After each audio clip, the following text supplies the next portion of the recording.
नमस्कार दोस्तों, स्वागत है आपका अपने डेली अपडेट्स यूट्यूब चैनल पर। हम बात करेंगे तमाम भर्तियों के लेटेस्ट अपडेट को लेकर, जो कि आपकी परीक्षा एवं पढ़ाई से संबंधित होंगी। इसलिए वीडियो को जल्दी से लाइक, शेयर, सब्सक्राइब कर दें, जिससे आप सभी को इसी प्रकार की सटीक जानकारियाँ मेरे वीडियो के माध्यम से लगातार प्राप्त होती रहेगी। देख लेते हैं आज की सबसे महत्वपूर्ण खबरों को।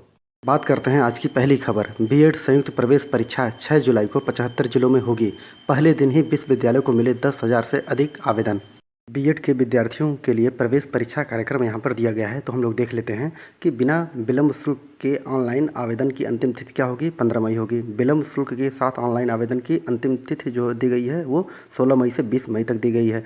प्रवेश पत्र डाउनलोड किए जाने की प्रारंभिक तारीख दी गई है 25 जून को दी गई है, जबकि प्रवेश परीक्षा की तिथि दी गई है। आप लोगों का जो पेपर होगा वो 6 जुलाई को निश्चित कर दिया गया है और प्रवेश परीक्षा परिणाम की संभावित तिथि क्या है, 5 अगस्त है। अर्थात आप लोगों का जो रिजल्ट आएगा वो संभावित है, इसमें चेंज भी किया जा सकता है 5 अगस्त को। तो इस प्रकार आप लोग ने अपना परीक्षा जो कार्यक्रम है वो देख लिया है, इसी के अनुसार अपनी पढ़ाई पर लग जाइए।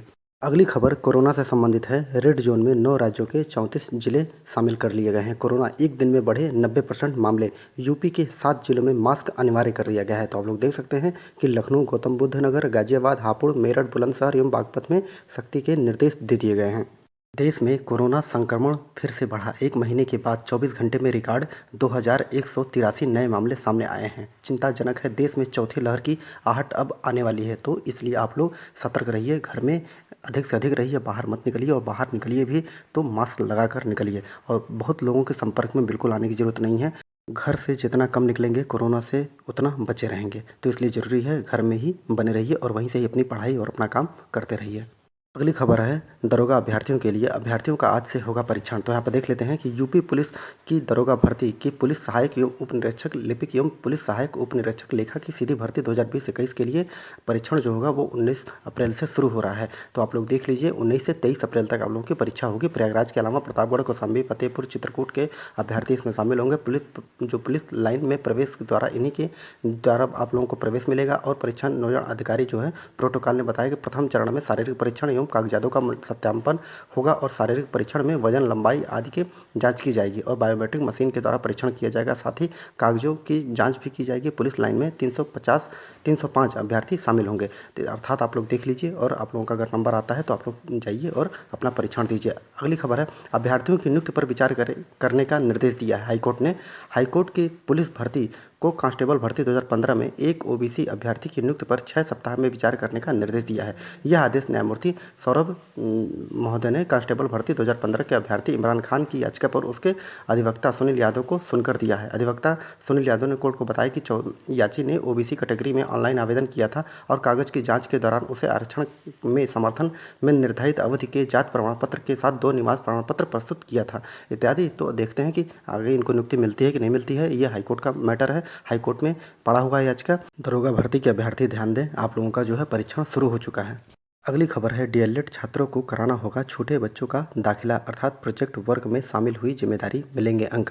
राजधानी में एक डीएलएड छात्र को एक आउट ऑफ स्कूल बच्चे का दाखिला परिषदीय विद्यालय में कराकर साल भर उसकी मॉनिटरिंग करनी होगी। स्कूल चलो अभियान के तहत वर्तमान सत्र में एक प्रवेश योजना के तहत ये जिम्मेदारी डीएलएड छात्रों को सौंप दी गई है और यह काम उसके प्रोजेक्ट वर्क में शामिल किया गया है। इसके बदले उन्हें आंतरिक मूल्यांकन में अंक मिलेंगे, चाहे वो या तो एक से अधिक बच्चों को भी दाखिला दिला सकते हैं।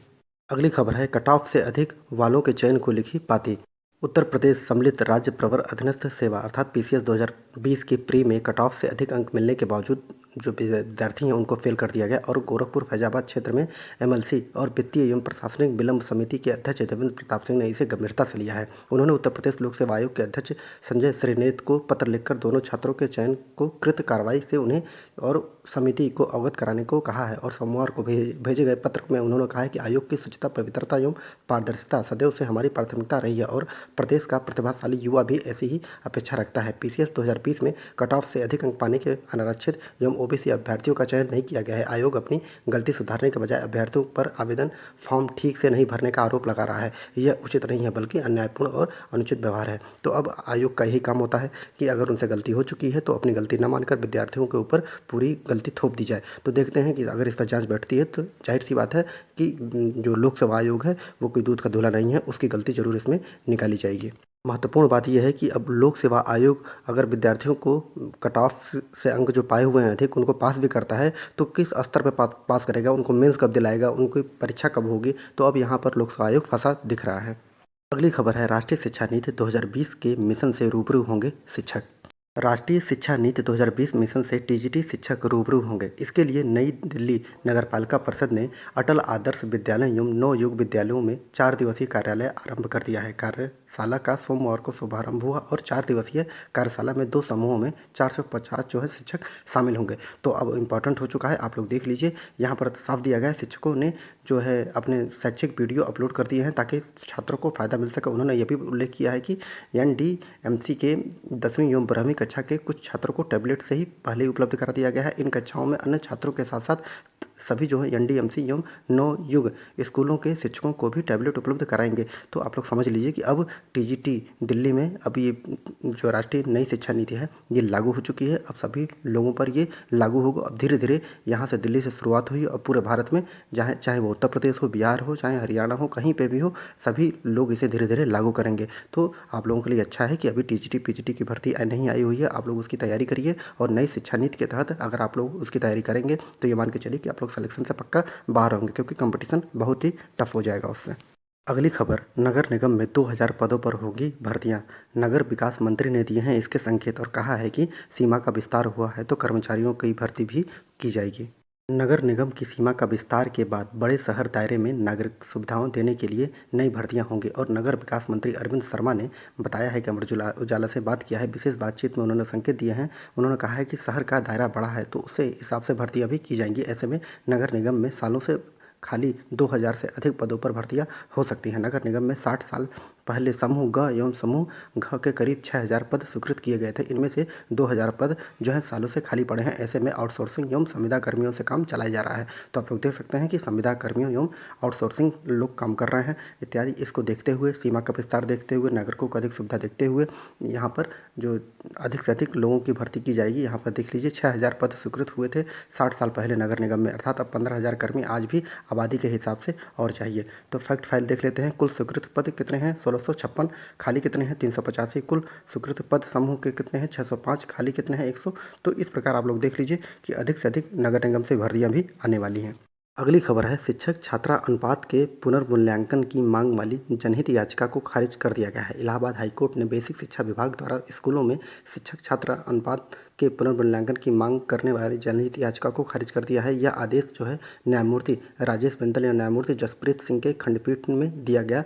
तो आप लोग यह याद रखिए कि याचिका में यह मांग की गई थी कि बच्चों को मुफ्त एवं अनिवार्य शिक्षा के अधिकार अधिनियम 2009 के तहत जो सफल कार्यान्वयन के लिए शिक्षक छात्र अनुपात बनाए रखा जाए। और न्यायालय ने पाया है कि कोई विवरण प्रस्तुत नहीं किया गया है और स्पष्ट दावे किए गए हैं, जिसके अलावा याचिका में किए गए कथनों के आलोक में नहीं बताया जा सका है कि कार्रवाई का कोई मौजूदा कारण बनता है कि नहीं बनता है। तो यहाँ पर पुनर्मूल्यांकन जो है याचिका खारिज कर दिया गया है शिक्षक छात्र अनुपात, क्योंकि लोग चाहते हैं कि 2009 के तहत जो शिक्षा का अधिकार विद्यार्थियों को मिला है क्या उनको मिल पा रहा है कि नहीं मिल पा रहा है। और मिलेगा तभी जब शिक्षक छात्र अनुपात बराबर होगा। जब स्कूल में शिक्षक होंगे तभी विद्यार्थी पढ़ पाएंगे। बात करते हैं उत्तर प्रदेश पीसीएस 2022 भर्ती के बारे में। पीसीएस के एक पद के लिए 2420 जो है दावेदार प्रस्तुत किए गए हैं, अर्थात 6,05,023 अभ्यर्थियों ने किया है आवेदन। 250 पदों पर भर्ती के लिए प्रारंभिक परीक्षा जो होगी वो 12 जून को प्रस्तावित है। और यही जो आंकड़ा है, पिछली बार जो है एक पद के लिए 996 विद्यार्थियों ने दावा किया था। तो अब फॉर्म की डेट खत्म हो चुकी है, क्योंकि सर्वर जो था वो सही से काम नहीं कर रहा था। इसके लिए विद्यार्थियों ने वहाँ पर धरना प्रदर्शन भी किया है और ट्विटर अभियान भी किया है और जाकर जो अध्यक्ष महोदय हैं उनको ज्ञापन भी दिया है कि आवेदन की तिथि बढ़ाने के लिए आयोग में प्रदर्शन किया गया है विद्यार्थियों के द्वारा।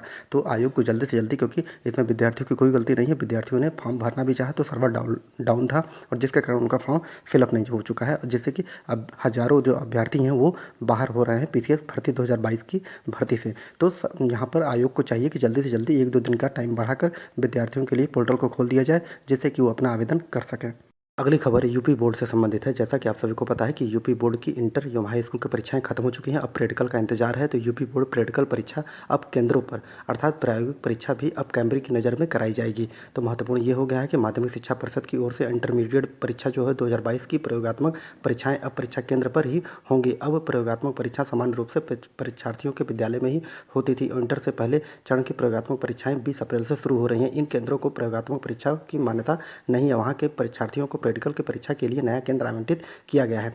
परिषद के सचिव दिव्यकांत शुक्ला ने बताया है कि प्रैक्टिकल परीक्षा भी अब कैमरे की नज़र में कराई जाएगी और परिषद में इसकी रिकॉर्डिंग भी सुरक्षित रखने के निर्देश दे दिए गए हैं। तो बहुत ही इंपॉर्टेंट खबर है कि अब प्रैक्टिकल में भी कोई भी भ्रष्टाचार सरकार नहीं बर्दाश्त करेगी। जो भी पकड़े जाएंगे उनके खिलाफ कानूनी कार्रवाई की जाएगी। तो अब इंपॉर्टेंट है विद्यार्थियों के लिए कि आप लोग तैयार हो जाइए, क्योंकि आप लोगों की जो परीक्षाएं हैं वो उसकी डेट भी घोषित कर दी गई है। आप लोग देख सकते हैं कि 20 अप्रैल से शुरू हो रही है आप लोगों की प्रयोगात्मक परीक्षाएं। तो आप लोग इसकी तैयारी करते रहिए। अगर आप लोगों को वीडियो अच्छा लगा हो तो वीडियो को लाइक शेयर सब्सक्राइब जरूर करें, क्योंकि इसी प्रकार की सटीक जानकारी आप लोगों को मेरे वीडियो के माध्यम से लगातार प्राप्त होती रहेंगी। पूरा वीडियो देखने के लिए बहुत बहुत धन्यवाद।